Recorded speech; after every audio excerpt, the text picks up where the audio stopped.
Yo, aujourd'hui mon ami, je te montre en détail de A à Z toute ma chaîne de plugins pour le traitement des voix. De la piste individuelle jusqu'au bus de sortie. Je te révèle tout. Je commence toujours par un EQ de nettoyage sur lequel je ne fais que couper et atténuer les fréquences. Tout ce qui me dérange, je vire. Juste derrière, j'utilise un Vocal Rider de chez Waves pour rendre la piste plus homogène. En gros, ça va gérer les pics de volume automatiquement. Je pourrais le faire manuellement, mais sincèrement, grosse flemme et surtout gain de temps de ouf. En troisième position, j'applique une compression assez légère. 2-3 dB de réduction avec une ouverture tardive et une fermeture rapide. Tout ça, ça va venir lisser un petit peu le tout. En 4, je viens corriger la justesse des notes avec Melodyne. Tu vas pouvoir venir corriger chaque note individuellement et la remettre à la bonne justesse. Derrière ça, suivant le style de morceau sur lequel je taffe, je viens appliquer un autotune. Suivant le style, je le règle plus ou moins fort. Tout ça, c'est ce que j'utilise sur mes pistes individuelles. Ensuite, toutes ces pistes individuelles, donc le lead, les backs, les harmonies, les adlibs, etc. Je balance tout ça dans un bus et ensuite, je ne traite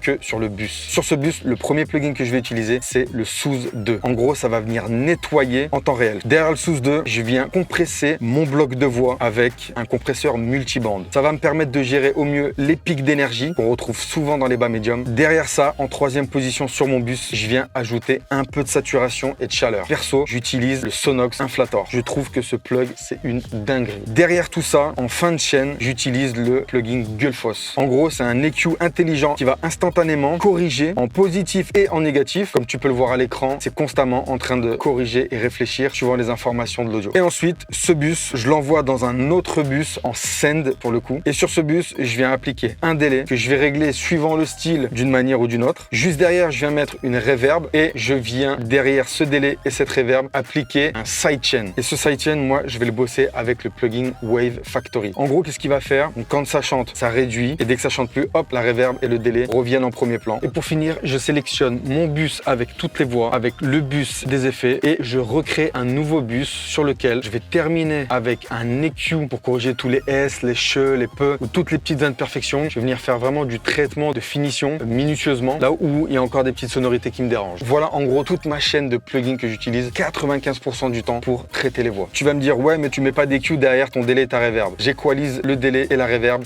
dans le plugin que j'utilise. N'hésite pas à prendre ce que tu veux de tout ça. Je dis pas qu'il faut que tu fasses comme ça. Chacun a ses méthodes. Comme je dis souvent, seul le résultat compte. Je te dis à la prochaine. Oublie pas de t'abonner. Boum!